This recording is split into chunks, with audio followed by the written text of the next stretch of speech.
wabarakatuh. Perkenalkan, nama saya Latifatul Hasanah dengan NIM 2120019 dari kelas PAI 5A. Di sini saya akan menjelaskan tentang perkembangan individu pada usia bayi. Bayi merupakan makhluk yang perlu dilindungi. Semua kebutuhannya harus dipenuhi seperti yang diinginkan, tetapi ia belum pandai menyatakan keinginan itu. Ia hanya pandai menangis. Perkembangan rohani tak dapat diselidiki terlepas dari perkembangan jasmani. Keduanya memiliki perbedaan. Perbedaan itu tidak selalu perlu, apalagi pada seorang bayi. Pada saat lahir, yang dapat dilakukan bayi ialah menggerakkan bibir dan lidahnya berupa gerakan menghisap.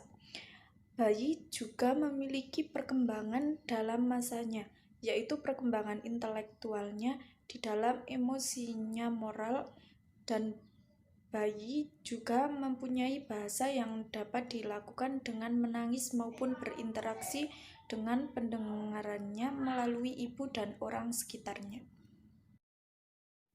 Perkembangan fisik pada bayi berlangsung sangat ekstensif. Pada saat lahir, bayi memiliki kepala yang sangat besar dibandingkan dengan bagian tubuh lainnya. Tubuhnya bergerak terus-menerus ke kiri dan ke kanan, dan seringkali tidak dapat dikendalikan. Mereka juga memiliki refleks yang didominasi oleh gerakan-gerakan yang terus berkembang. Dalam rentan waktu 12 bulan, bayi dapat duduk, berdiri, membungkuk, memanjat, dan bahkan berjalan. Kemudian selama tahun kedua, pertumbuhan fisiknya melambat. Tetapi pada kegiatan-kegiatan seperti berlari dan memanjat, pertumbuhannya justru berlangsung cepat. Salah satu perkembangan fisik bayi pada usia 0-3 bulan yang terlihat adalah bagian kepala. Tengkoraknya agak fleksibel dibanding dengan orang dewasa. Aspek perkembangan pada bayi ada 5.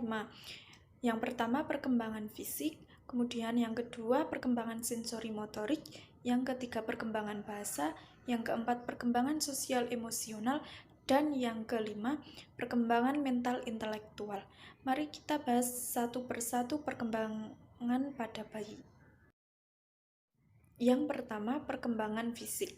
Pada saat dilahirkan, panjang rata-rata bayi adalah 20 inci atau 50 cm dengan berat 3,4 kg. Dibandingkan dengan ukuran tubuh orang dewasa, panjang bayi lebih dekat daripada beratnya. Panjang bayi yang 20 inci menunjukkan lebih dari 1/4 tinggi orang dewasa, sedangkan 3,4 kg beratnya menunjukkan hanya sebagian kecil dari berat badan orang dewasa. Yang kedua, perkembangan sensori motorik. 2 bulan pertama ditandai dengan gerakan motorik yang sangat mendasar, seperti menghisap dan menggenggam. Tahapan ini disebut dengan tahap refleksi. 2 bulan kemudian ditandai dengan gerakan berulang yang disebut tahap reaksi sirkular primer. Fase usia 4-8 bulan, anak akan mengulangi gerakan yang disertai konsekuensi, seperti menyentuh mainan gantung di atas box agar bergerak. Tahap ini disebut dengan tahap reaksi melingkar sekunder. Menginjak usia 1 tahun, gerakan anak menjadi lebih kompleks dan disebut dengan tahap koordinasi reaksi sekunder. 6 bulan setelahnya, anak menemukan cara baru untuk melakukan aktivitas yang sama, yang disebut dengan reaksi melingkar tersier. Di usia 2 tahun, anak mulai menunjukkan tanda-tanda memecahkan masalah untuk aktivitas sederhana secara mental sebelum melakukan tindakan. Hal ini disebut dengan penemuan cara baru melalui kombinasi mental. Yang ketiga, perkembangan bahasa. Bahasa pada masa ini lebih tepat dikatakan sebagai vokalisasi yang dapat dibagi menjadi dua kategori, yaitu suara tangis dan suara eksplosif. Suara tangis selama masa neonatal dan bulan-bulan pertama masa bayi, tangis merupakan bentuk suara yang menonjol. Menangis pada waktu lahir merupakan gerak refleks yang terjadi ketika udara masuk ke dalam tali suara yang menyebabkan tali suara bergetar, yang berguna memompa paru-paru sehingga memungkinkan pernafasan dan memberikan oksigen yang cukup untuk darah. Kemudian suara eksplosif, kadang-kadang bayi baru lahir mengeluarkan suara eksplosif seperti nafas yang berat. Suara itu merupakan ucapan tanda arti atau tujuan dan terjadi secara kebetulan kalau otot-otot suara mengerut. Biasanya bunyi-bunyi itu disebut degutan, degukan, atau dengkuran. Lambat laun bunyi-bunyi tersebut diperkuat dan berkembang menjadi ocehan yang selanjutnya menjadi bicara.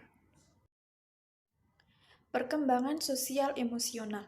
Di bulan pertama, si kecil baru bisa bersosialisasi lewat kontak mata, tangisan, serta gerakan kecil pada tubuh setiap kali mendengar suara ibu atau ayah. Meski begitu, bukan berarti ibu belum perlu mengajaknya berinteraksi. Kemudian di bulan kedua, si kecil dapat dibilang terdapat peningkatan dalam emosionalnya. Ia seringkali memberikan respon berupa senyuman. Dan pada bulan ini dia sudah dapat memandangi orang-orang sekitarnya maupun lingkungannya, dan juga dia sudah dapat menikmati jika diajak berinteraksi ataupun marah ketika dia merasa tidak nyaman. Pada bulan ketiga, si kecil juga sudah dapat memulai sebuah interaksi dengan ibu, ayah, maupun orang-orang terdekatnya. Interaksinya hampir sama dengan bulan kedua. Ia bakal melempar senyum yang sangat menggemaskan disertai menggumam ketika diajak berinteraksi ataupun mengajak berinteraksi dengan memandang orang tersebut. Dan perlu diketahui pada bulan ketiga ini dia sudah mulai mampu untuk menirukan beberapa ekspresi. Pada bulan keempat, si kecil dapat mengetahui yang sesama dengannya atau sesama bayi. Ia dapat merasakan atau dapat tertarik dengan sesama bayi. Jika ia bertemu dengan sesama bayi, maka dia akan memunculkan ekspresi senang dan antusias. Bulan kelima, bayi sudah bisa dikatakan dapat membedakan orang-orang sekitar. Ia sudah mulai mengetahui mana orang lain dan mana anggota keluarganya. Ketika ia bertemu keluarganya, responnya akan aktif dan bebas, berbeda dengan saat bertemu orang baru. Mereka cenderung diam sambil berusaha untuk mengenali siapa yang mengajaknya berinteraksi. Pada usia 6 bulan, kita makin dibuatnya tersenyum dengan tingkah laku si kecil yang makin ekspresif. Si kecil sudah bisa bermain dengan orang-orang sekitarnya dan dapat merespon dengan baik. Pada bulan ini juga sudah mulai nampak karakter si kecil. Bulan ke-7 dan ke-8, si kecil sudah dapat menikmati saat-saat berinteraksi dengan orang-orang.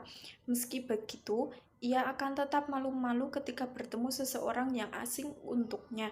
Dan pada bulan-bulan ini, ia juga sudah memulai untuk menirukan ucapan-ucapan terutama dari ibunya. Saat sudah berusia 9 bulan dan 10 bulan, dia juga sudah mulai menunjukkan ekspresi lain, yaitu ketika dia berpisah dengan ayah maupun ibunya. Biasanya dia akan merasa sedih, dan juga ketika dia merasa diabaikan, dia dapat menangis maupun berteriak agar mendapat perhatian.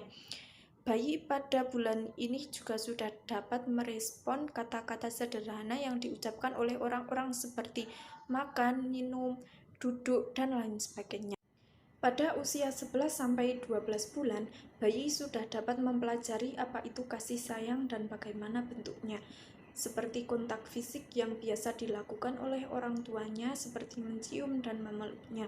Dan bayi juga tak segan untuk membagi rasa kasih sayang tersebut ke orang sekitar seperti saat diminta untuk memberikan sebuah ciuman di pipi, bayi akan dengan senang hati memberikannya.